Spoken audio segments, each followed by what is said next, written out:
everybody, my name is Megan and this is my unread book box of books. TBR?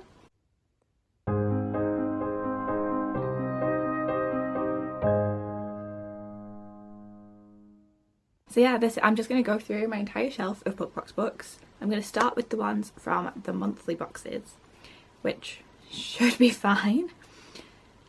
And then I'm going to dive into the special edition ones I bought, which is going to be more embarrassing because I went out of my way to purchase these and still haven't read them. So we're going to start with shelf 1. I have them sort of in a sprayed edge rainbow. All of the boring ones that aren't part of a sprayed edge just go what the colour is. So one is sort of white, which there's nothing.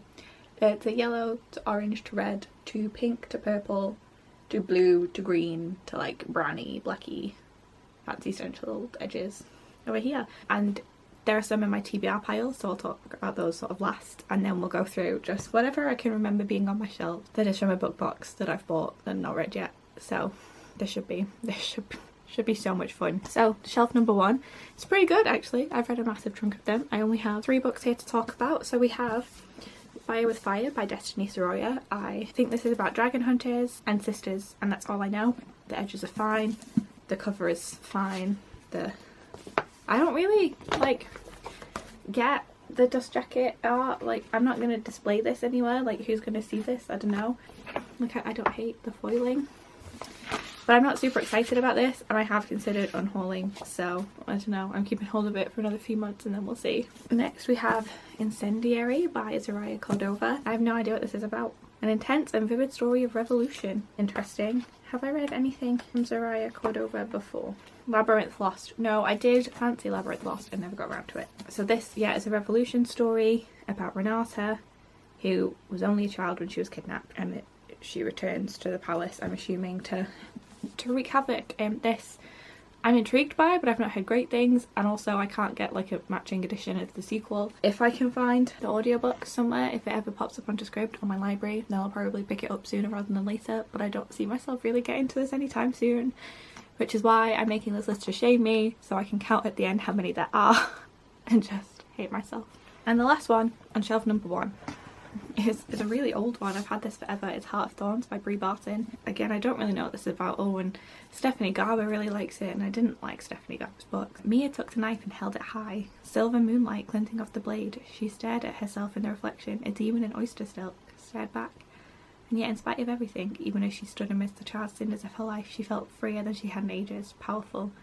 Run, little rose, run fast and free. Okay, that sort of was written quite well. I'm intrigued by that. There is nothing special about this other than the edges, but I like the texture of the paper. I think this is a trilogy, so like I won't be able to get matching editions of books 2 and 3, which is irritating. But I don't know. I've been more intrigued by this than I have a lot of the others, so I think hopefully I get to this soon. The next book we have is kind of beat up. I don't know what I've done to this. It's The Beautiful by Renee Ahdieh, which is about vampires in New Orleans. I've heard really good things about this one and really terrible things about the rest of the series, which, yeah, don't really know what to say about that. Next we have This Golden Flame by Emily Victoria. Got no clue. No. Yeah, This Golden Flame, I said it right. Okay. Change your fate, pay the price. Fantasy fans won't want to miss this one. I have no idea what this is about. Just give me like a 1-sentence synopsis. So, an orphan wants to find their brother, awakens a hidden automaton, and then she starts being hunted. Makes a friend. I mean, if it's a standalone, I do like to give standalones a go. We'll see. And then we have this absolutely stunning edition of Once Upon a Broken Heart, which, like, it is beautiful. And I think, like, it has really nice, yeah, really nice end pages. But I really didn't like the Caraval trilogy. I think that series went like 3-star, 2-star, 2-star for me. I think I vlogged it. I'll link it. It was not my favourite, but this is really stunning and I don't want to get rid of it without giving it a go. I think it's like a companion series to the Caraval trilogy and it follows Jax, I believe. And that's all I know about it. And to be honest, I don't really want to know anything else because it'll put me off. So I don't really want to know much about any of these, if I'm being completely honest with you. I just kind of want to go into them and hope for the best. So next we have Did Cry Gold by June C.L. Tan. This is the girl I have to put my faith in. This is the girl who will help me get my throne back. This is the girl who will either be my salvation or the damnation of the entire world. I've heard very mixed things about this, but has like great edges. Can you see anything that's not my face? I don't know. So many books. Okay, so next we have Girls in Paper of Fire. This is a really old fairy loot. I've had this for so long, I don't know why I've not read it yet. This is a sapphic fantasy story about a girl who I think goes to become like a concubine and instead like falls in love with a different concubine. And I've heard good things about this, and then I might just leave it at this. I've heard mixed things about books 2 and 3, so I've heard some people are just leaving this as a standalone, and like kudos to them, might do the same thing. Next we have Wicked Fox by Kat Cho, which is a duology. I think, is this called Gumiho?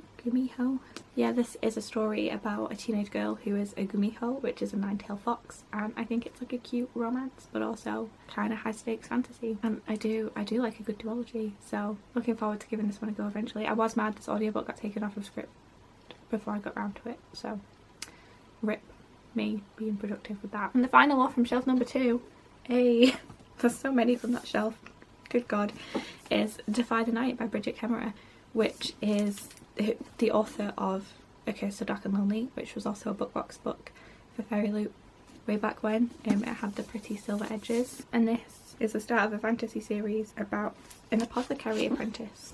Oh, it has a ribbon bookmark. That's nice. I did enjoy A Curse So Dark and Lonely.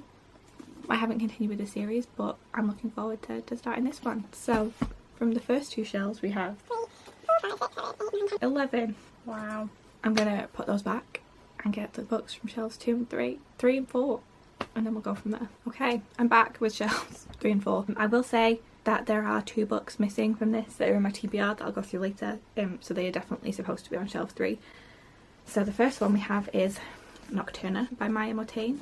This is like, I really like the cover. The edge has definitely faded while it's been facing out on my shelf. So this is about a shapeshifter and a prince whose worlds collide, and I guess the prince wants to save the kingdom and the shapeshifter wants to like survive, and things go down. I've not heard great things about this, but it is a really pretty cover, so I want to give it a go before I decide if I'm getting rid of it or not. Okay, next we have sort of the newest additions to the shelf. So we have This Woven Kingdom by Tahra Mafi, which is absolutely the Illumiprate version. It's just absolutely stunning. Clashing empires, forbidden romance, and a long-forgotten queen destined to save her people. Bro from Wandering Through Worlds read this recently and said there's like major simp energy going on, so like I'm intrigued.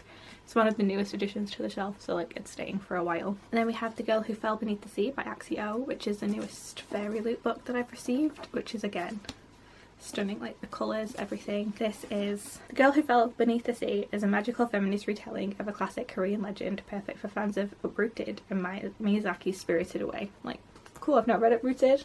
I like Spirited Away, and it's beautiful. So that's shelf number 3. And now for number 4.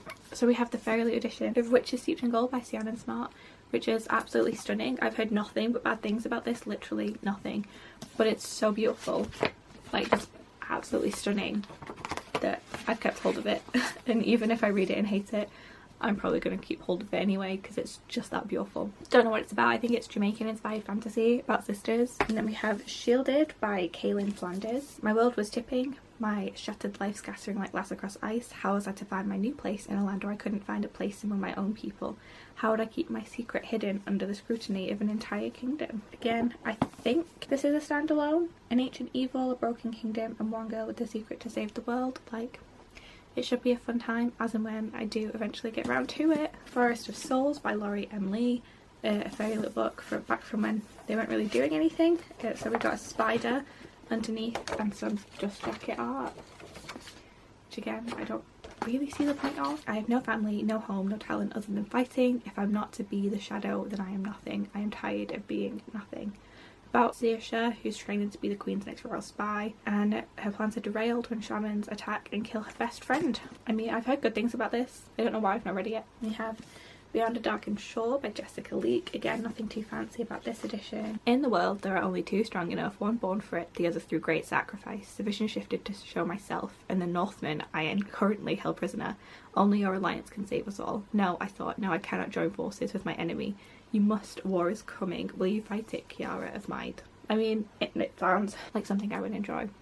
and not think too seriously about it. I know there's a sequel which is very white compared to this cover. I think Jade didn't hate it, and I'll get to it eventually. Now this one is my greatest shame because it is the one I've had the longest. It's like really old. It's Forest of 1,000 Lanterns by Julie C. Dow, which is a retelling of the evil queen from Snow White, but with like a feminist East Asian lens. I can't believe I've not read this yet.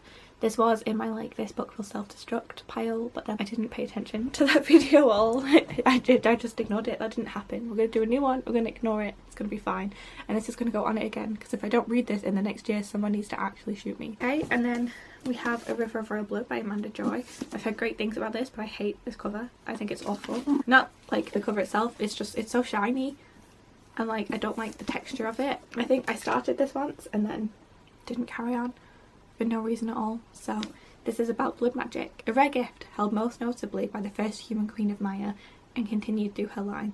It is also the most fearsome. Despite a court known to exalt the strength of its monarchs, the gruesome practices of this magic have made it subject of whispers for its users' shame. This is unsurprising. Power has always inspired fear. I think it's about one sister has to kill the other in order to ascend to the throne, and I mean it sounds good, I just hate everything about this edition, and so I've not read it yet. And the last book that was on the shelves is Onyx and Ivory by Mindy Arnott. This again has that sort of nice paper texture of the Heart of Thorns book. And what's this about? Oh, okay.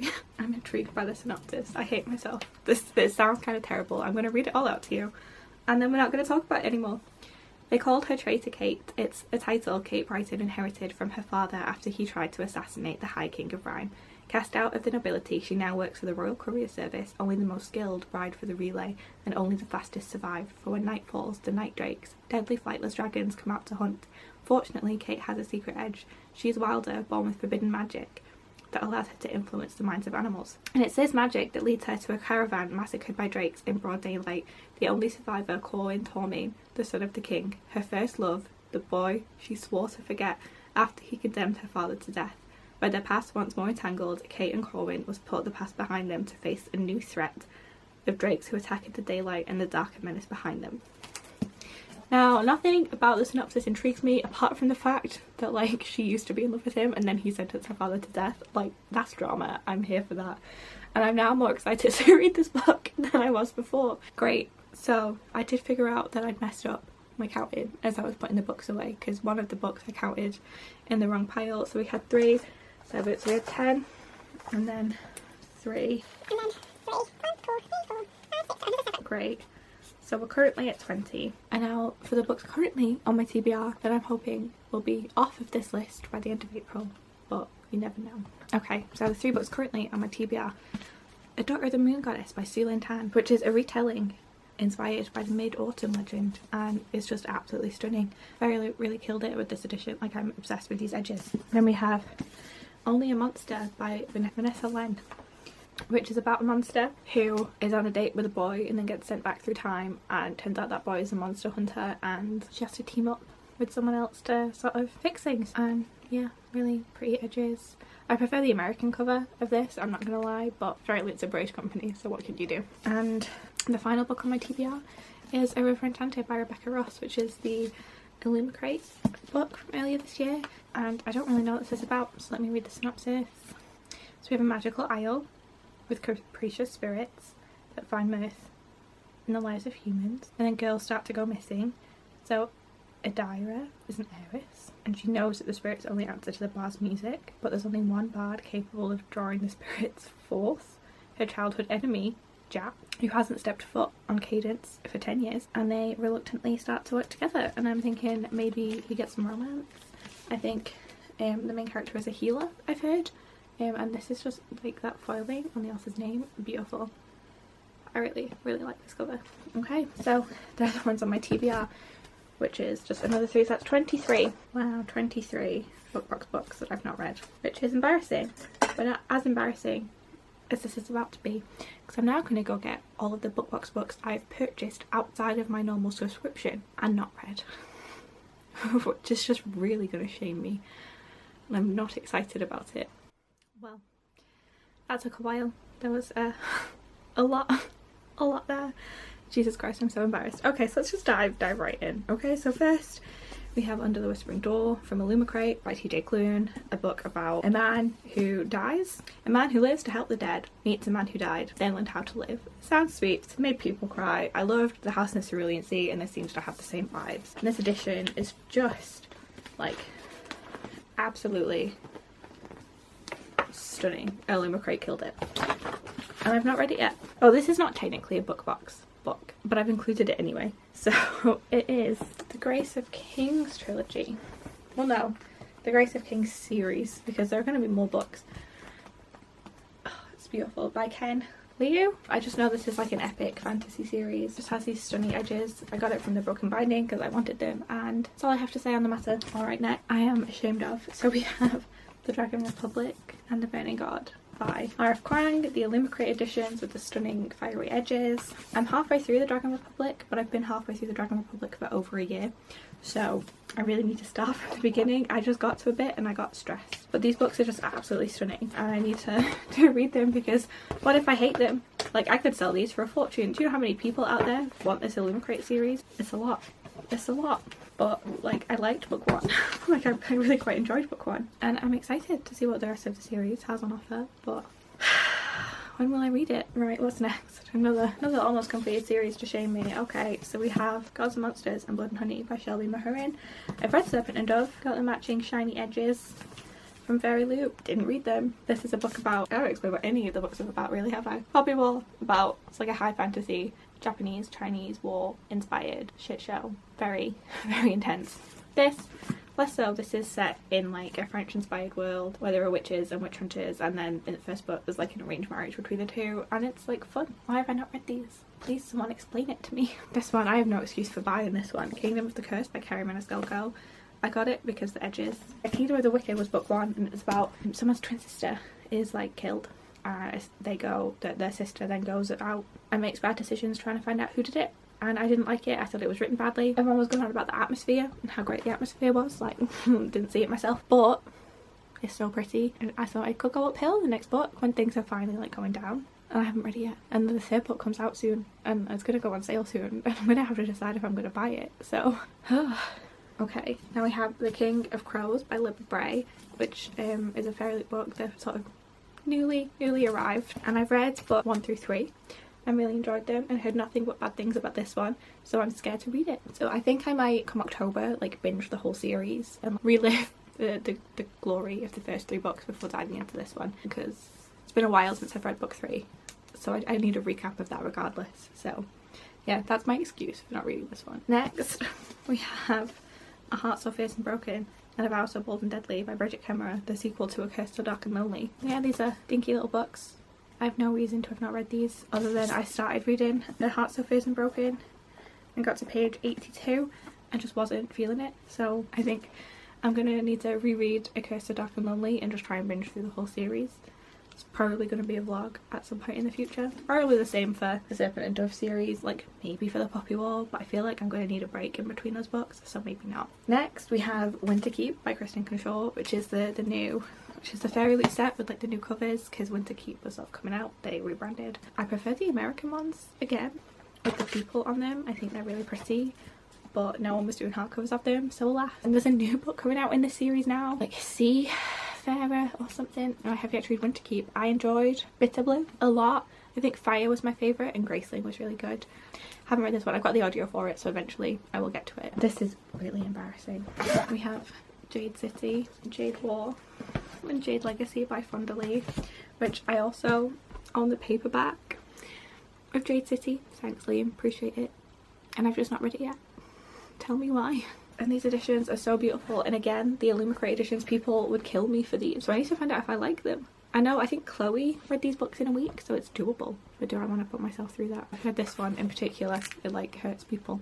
Like, it hurts people. So like, I'm excited for them. I hope I'm gonna love them, but like, I don't know, am I an adult fantasy girly? I think maybe not.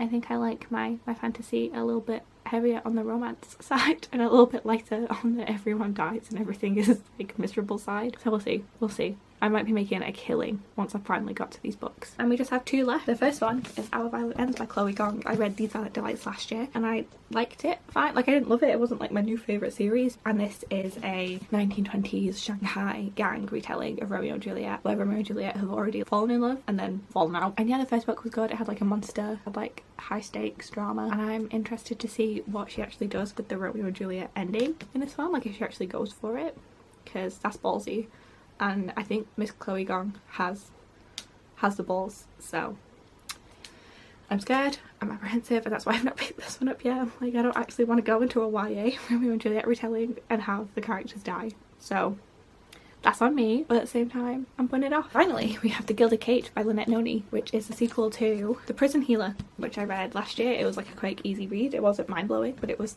a good time. This is about someone who had been a healer in a prison and escaped, spoiler alert, and this is her life after that. So I don't know what happens in this one. I'm intrigued to find out, I suppose. That is the last one. So that's 18 books I physically bought with my own money outside of the Bookish subscription that I've not read. That's terrible. I went out of my way to buy them. Jeez.